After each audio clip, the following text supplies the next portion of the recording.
On this channel, I specialise in making really complex looking images easy to create. So just follow along with my step-by-step tutorial of this painting and you will amaze yourself.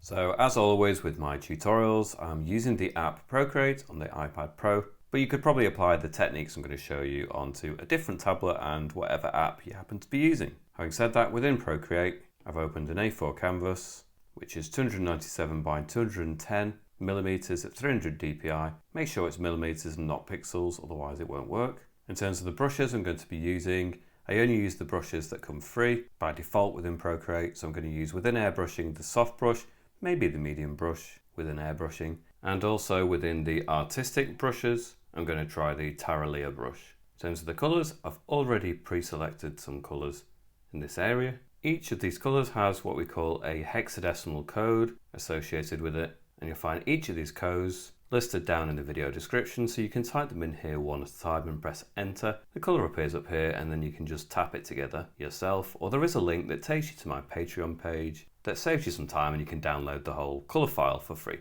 Obviously this is a Christmas themed tutorial, but if you do like this kind of tutorial, make sure to give this video a thumbs up, hit the subscribe and make sure to also press that bell notification. Okay, so the first thing I'm going to do on layer 1 is go to my colours and pick the first colour on the top row. Then from this colour circle at the top right, drag to flood fill the entire canvas area. Then I'm going to create a new layer, so layer 2, and using the soft brush within airbrushing, I'm going to put it to 50% size, 100% opacity, but I'm going to change it to the second colour on the top row. Then, just halfway across, I'm going to do a band of that colour. Then I'm quickly going to go to the adjustments, Gaussian blur, and blur that in to about the 70%. Now, I could easily then just go to that layer, slide it across to duplicate it, and I think it just ramps it up, and looking at it, I'm probably a little happier with double the impact. So then just to merge those down, I can tap on the top version, merge down, and it condenses the two layer 2s down to the one layer again, which is great. I'm going to create a new layer on top, layer 3, and I want to create some distant trees. So I'm going to go to my third colour on the top row, and I'm going to use the artistic Terra brush. I'm going to put it quite small, probably just into the 2%, and we'll keep it maybe about 70% opacity. So 2% size, 70% opacity, and I'm just going to have a little bit of a gap between sets of trees so you can see some distant ones. So just slightly above halfway, we're going to have trees coming down, so I'll just create a few tree trunks. They don't have to be particularly neat at all, something like this. And then from the top, I'm just going to rock left to right. Now I've used a variety of different brushes to create this type of tree, but this is a new one that I'm experimenting with, and I'm beginning to see the advantage of this particular brush. When you zoom in, it's still, it's a little bit rough, but it's not quite as uninteresting as the airbrush, but it's not quite as granular, not quite as uncontrollable as something that I've used in the past, which was the leatherwood brush. It's kind of somewhere between the two, which is great. And I'm just going to go from left to right, and these are distant ones, and we're going to pretty much obscure these mostly anyway, so we don't have to worry about them too much. When they get sort of lower down, that middle section really can just become kind of joined together. You don't get any light showing through that. It's only really the edges that you're going to see any features. Now I've done these pretty straight left to right, but maybe we should have a little bit more of an upward turn to some of these branches, and that's easy enough to go along to. So I'll start a new one and just rock left to right, slightly upward tilt to some of these branches, and then obviously they're going to fuse together here anyway when they touch and overlap. So I'll start a new one, left to right, allow them to blend together, and yeah, we get a really simple, quick and effective kind of texture just at the top. That's really the only area that we're actually concerned about. So just fill in a few more. Some of them can be quite dense and filled in. Sometimes you're going to have a bit more of a gaps like you do in that one. Change them up a little bit. A bit of variety I think is a good thing. I'm just going to do one more here. When we get some that are a bit closer up, we'll spend a bit longer on these, but these are just ones for the distance really. Then I'm just going to turn the brush size up to maybe 5%, fill in this bottom area, and that will do for that particular section of trees. I might as well just draw a horizon line across. Well, it's not really a horizon line because you can't actually see it, but we're just imagining where the trees are kind of growing from. So just a little bit under the halfway point, I think is a good place. I'm going to create a new layer, so layer 4, stay on the same brush, but we're going to go back to our colors. This time we're going to go for the 4th color along, and I should show you this color. You can see it's a darker version.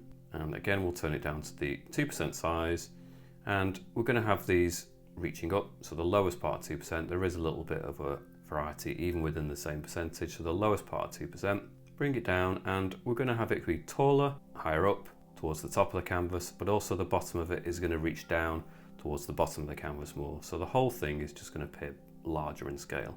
So this time we're going to spend just a hint longer, but again, not too much. Just rocking left to right. Again, that slightly upward tilt to some of these branches. Maybe as we get lower down, the gravity, maybe snow on these branches is going to just give them a bit more weight, literally weigh them down. We'll just initially just slightly upward, and as we come further down, we're going to get that straightening out, and then even further down, we're going to get that downwards tilt as well. Really, it's only the top section that's going to be that noticeable, and we're going to cover it in, fill it in with different snow details as well.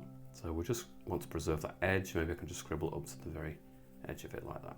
And I'm going to do a few here, and then I'm going to do a few more over that side.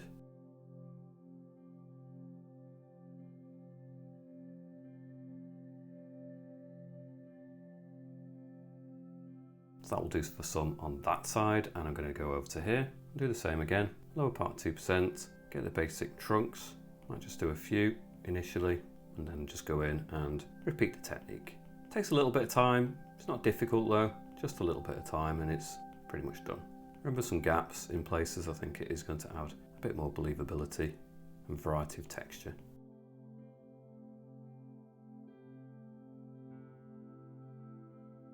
Now, I apologise if you've done a few tutorials recently of mine, especially in the winter. We do tend to get a little bit of repetition of this type of tree, so I apologise if you get a little bit sick of this, but I just think that they are actually quite straightforward, if a little time consuming, and yeah, it's just something that really suits this time of year with Christmas trees. We'll perhaps move away from Christmas trees and pine trees for a little while after this. I'm just going to turn it up again to a high percentage, maybe about 4%, and again, just start to blot this in, fill in these lower areas. We're not going to see any light coming through. Just tidy up areas if it needs it now, but yeah, maybe just go back to the layer behind and the colour I was using, which was the 3rd colour, and maybe just a couple more in this area just to fill in this gap. Quick fix, there you go. Okay, so go to the top layer and create a layer on top of that. Now we're on layer 5. Go back to my colours. I have got some other dark colours which I may return to, but initially I'm just going to use some lighter colours. So I'm going to go to the 1st colour on the middle row. You can see it's lighter than all the other colours that we've got so far. I'm still going to use the Tower Layer brush. I'm going to put it down again to the 2% size, a little bit less on the opacity, so maybe about 60%. And then I'm just going to start piecing it. I'll zoom in a little bit. I don't tend to zoom in too much for my tutorials. I'm about creating the overall effect, but I always say that if you want to spend longer just zooming in, getting the details right, then go for it. But this is just simply getting the impression in. Now, I'm not going to spend too long on this texture, but these lines are really going to help describe the shapes of the branches, because obviously the snow is going to rest on top of the top part of each of those branches. So for the sides, in a very simple sense, I'll do it over here. So at the edges, you're going to perhaps just have it clearly going diagonal almost.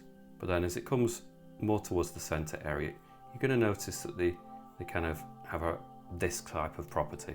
So you start an angle on this side and an angle on the other side, but as it gets towards the center, it's going to start pointing more downwards perhaps. And in a very rough sense, that's what we're going for. So I'm going to use that technique now pretty much across all of those trees. When we get towards the top, obviously the branches are not going to be as long, so maybe just get some little tufts that don't really form long lines quite like they do lower down, but then you're going to have a middle point where you sort of transition to the longer branch shapes, something like this. And it really isn't that time consuming or particularly difficult. Perhaps getting a slightly more naturalistic look takes a little bit of practice, keeping it a little bit random, getting that kind of sense of direction. But the actual application of it and creation of the tree shape isn't a hugely time consuming thing. And it's really quite effective, I think. And as we get down towards the bottom area, you're just going to have it kind of blending out that bottom area into the colour that's underneath for the snow on the ground. So continue that with all the trees. Gaps are really important. You notice I've not done it very densely, so it's not too packed together. Leave a healthy amount of gaps, and then as soon as you zoom out, it brings out that effect quite nicely. Try to pick out some of the trees that are going to be slightly further forward, and you'll see those shapes as a priority. Then maybe the ones that are in the background, you don't even need to do anything to. It just helps create a little bit more distance for those ones, and just spend a bit more time on the ones that are just a bit nearer to us. So again, just break up the top sections with some shorter gestures, and then we come further down and we're going to get longer lines. That is snow that's gathered along the length of these branches.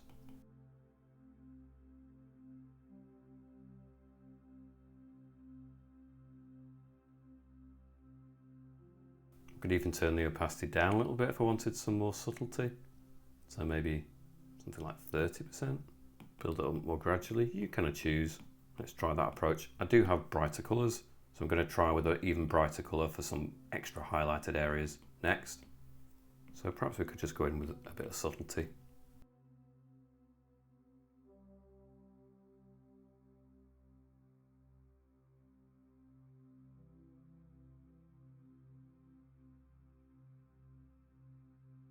I'm going to switch that brighter colour, so a middle colour, and perhaps just keep it at 30%. I can bring out some of the slightly brighter highlights for a couple of trees. I just want to bring slightly more further forward as well, just a hint more.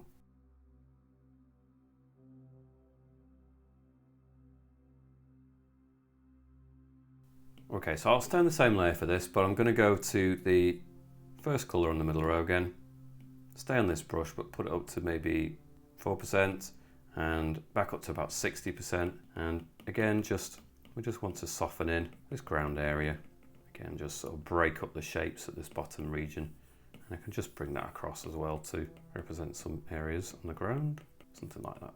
I feel like I want to go back to layer 3 that had that dark colour there. And like I said before, I can go to the N and turn the opacity down. Perhaps I just create a slightly greater contrast between this layer of trees and the other one. So I'm going to turn the layer opacity down to maybe 80%. So that was the 100%, which is a little bit close to the other trees. So I'm going to just dial it back to about 80%. Difficult to get it on the exact percent, but there you go.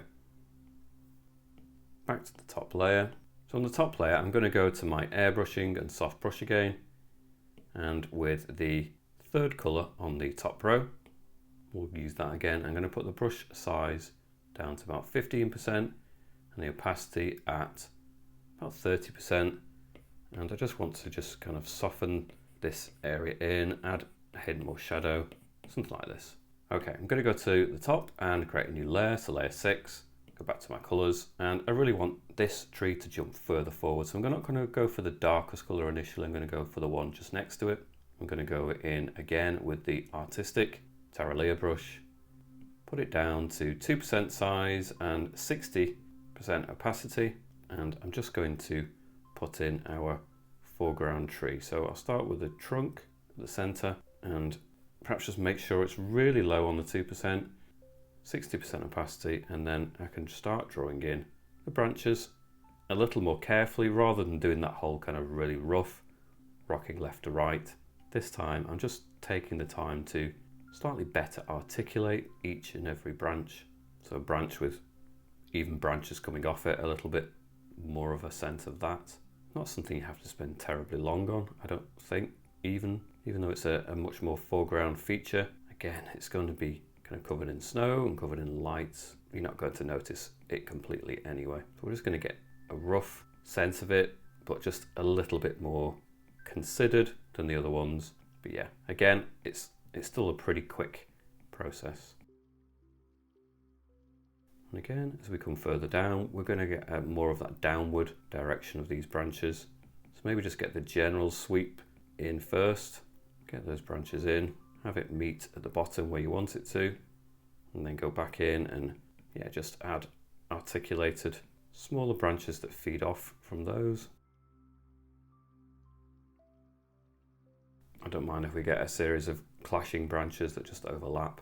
It's going to get denser as we get towards these lower sections.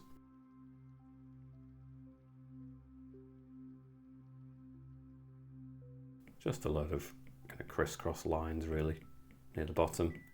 Perhaps could even turn that up a little bit more to 3% size, blot that in a little bit. Certainly towards the bottom you're going to get the snow that's perhaps on the reverse side that just creates that silhouette. And again, you've got some definition of some of these shapes, but you really don't have to overdo it. And then as we get to this bottom section, maybe it just kind of blots in as well and just meets the snow, shadow, branches, snow all together. And then we can go back down again, 2%, and perhaps just further refine a couple of these at the edges again, little things sticking out here and there, something like this. Okay, so I'll create a layer on top of that, layer 7, go back to my colours, and I'm going to use the brighter colours, the middle colour on the middle row of colours, still on the 2% size, and well, we'll try the 60% opacity, zoom in a little bit more, and we're just going to be a bit more careful again. So really aim for the top, some of these branch sections, and just kind of picture how the snow might settle on some of them. And just start to build in clumps like so. Again, we could alternate between that. Maybe we'll go back to that first colour. We can use a combination of the two. Yeah, maybe it doesn't show up enough. Perhaps the brighter colour is a little better, but maybe the 60% is a little bit much. So we'll put it down to 40% and try that. And we can take snow all the way to the edges, to the end of these branch shapes. And we can have some sections where it really blobs together, creates a nice large bunch of snow. Other sections where it just kind of teeters and it becomes a thin collection of snow that cuts along the branch. Try to create a little bit of variety. And again, another area where it just really bunches together. We still have to think about the direction, so the sweeping sort of direction, diagonal this side, diagonal that side, and then as we come towards the center, our shapes are going to go slightly more downwards.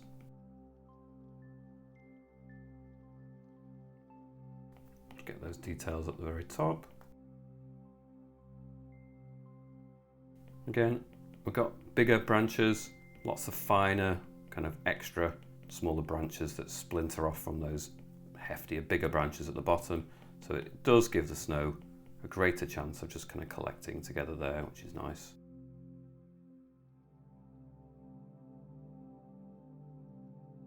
Okay, switch back to the first colour on that middle row. And yeah, again, we can just kind of have them melding together in this lower area a little bit more, have it kind of reaching up and meeting. And yeah, perhaps we just need to subdue some areas just so that it kind of collects and looks similar on the ground in terms of tone and hue to how it looks on the actual tree. But there's nothing wrong with preserving some of those highlights. Just a kind of mixture of the two there works. Okay, top layer, create a layer on top of that. So on layer 8 now, I'm going to start adding some really nice vibrant colours. So we're going to go in with the soft brush with an airbrushing. I'm going to go for the first colour on the bottom row, which is a really vibrant red pink. I'm going to change the blend mode from normal on that layer by tapping on the N down to the add blend mode. And now with these settings and this colour, I'm just going to start tapping in kind of randomly here and there around this glow. Kind of concentrating my efforts around the edges initially, and I'll show you why in a second.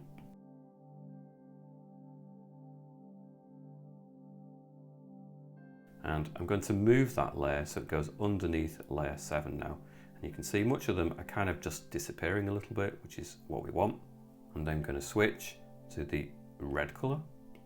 I'm going to turn the size down to maybe about 4%, stay on the 15% opacity and just start to build in Some of these where they look like they would kind of show through a bit more, we can just build them in a touch more. I kind of want them to be a little bit obscured, peeking through in places. I think that's going to be a nice effect. And the red and the pink is just creating a little bit more variation. Again, switch to this yellow orange, reduce it even further down to about the lowest part of 3%.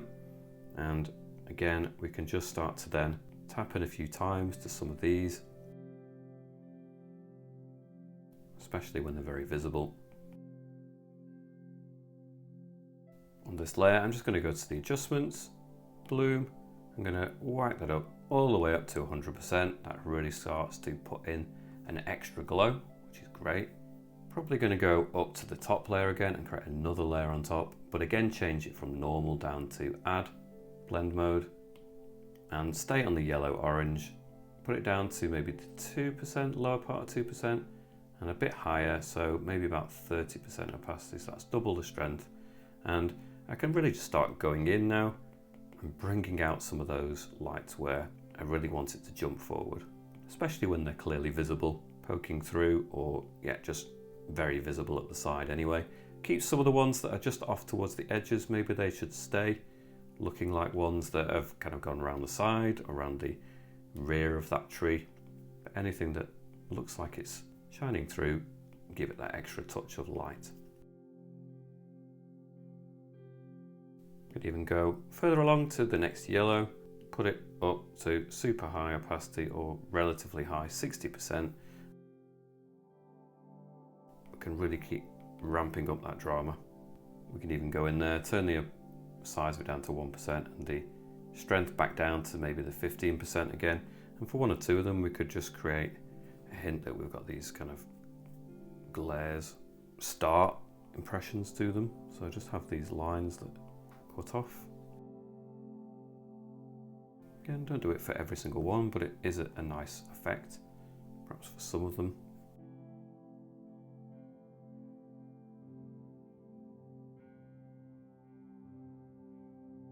And we could go back to something like the pink, perhaps, or one of the other colours. And again, with the soft brush, maybe about 2% size, probably even lower, maybe about the 5% opacity. We can just start to build in the impact of that light on some of the snow that kind of immediately is near some of these brightest lights. It's obviously going to reflect and illuminate some of these branches. Perhaps 5 is a little bit low. Let's put it up to the 10. I think that's working a little bit better. So yeah, snow will reflect the light when it's next to it. So maybe just add some of this illumination to some of the collections of snow immediately next to some of these lights. And I think that's going to give it a kind of a grounding and a context.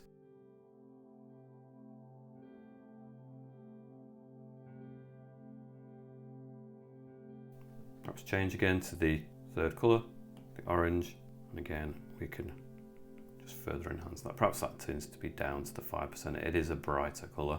Use that a little bit more carefully. We do have even brighter colours, obviously. We've got the yellow and the white. We could go in with the white, I suppose.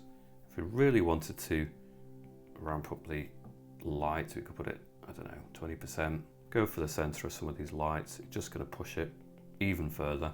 Go back to my orange colour. Perhaps there's just some colours, some ones that, are going to be in there, but they're not quite as dramatic. You can just find areas where there's a glow.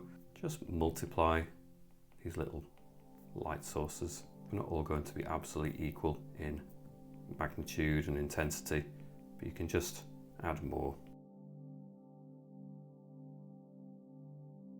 I'll add some more to those in a moment, but I'm going to add some effects to the ground as well. So I'll go back to the pink colour initially, in with the soft brush still, put it somewhere around the larger part of 2% size, and again down to about the 15%.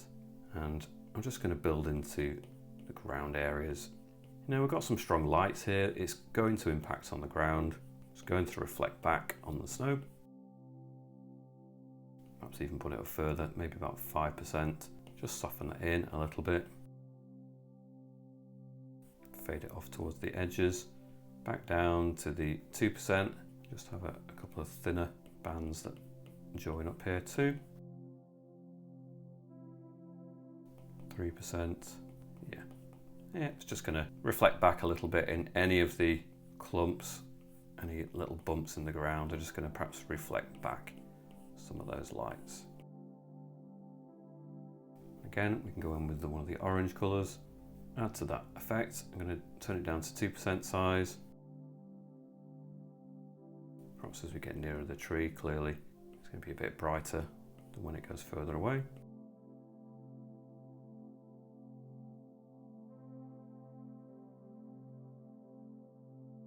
Just cutting in there for some of these branches with this orangey colour, ramping up the effect here and there. We're getting close to the overall look.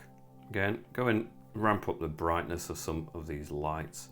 I think the more that you do that, it's going to sell the idea that it should be bouncing light around because you've got some really intense things going on in there. So the more of that you can do, I think it's going to justify the other things.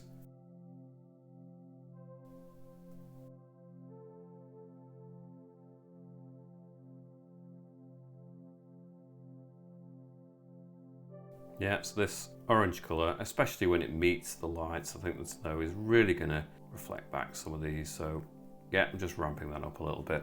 Okay, so top layer, I'm just going to put the size of the brush up to 20%, down to about 10% opacity, and perhaps just with a couple of these colours. So the pink colour, first of all, just tap in a few areas, just kind of build in more glow. I think it does nothing but good.